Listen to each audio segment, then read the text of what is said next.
À Chérins, dans le Nord-Isère, des élèves de première ont mis en place des barrières de capture pour les amphibiens. L'objectif de cette opération, éviter qu'ils ne se fassent écraser sur la route départementale. Clara Delcroix avec Asdine Kebapti. Creuser une tranchée le long de la départementale, c'est la première étape pour installer les barrières de capture.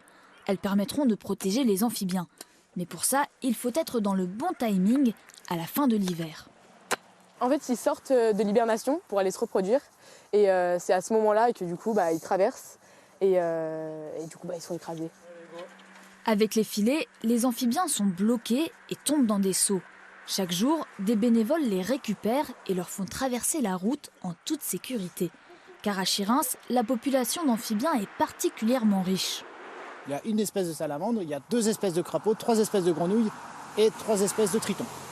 Voilà, présents ici. Donc c'est un un site très important avec des enjeux vraiment forts pour la conservation de ces amphibiens. Attends, fais voir, je vais... Ça mérite d'être un peu plus profond. L'opération est menée par 16 élèves de la maison familiale rurale de Vif. Ils sont en pleine évaluation. Alors comment ça s'appelle? Souvent une zone en fait, où va transiter des espèces entre 2 habitats. Et cette note comptera pour leur baccalauréat. Ils sont évalués sur le respect des consignes et aussi c'est l'occasion de pouvoir les questionner s'ils ont bien compris les enjeux, le contexte qui justifie l'opération. Comme c'est un bac pro gestion des milieux naturels et de la faune, inévitablement on est obligé de faire ça à l'extérieur, sinon ça n'a pas de sens.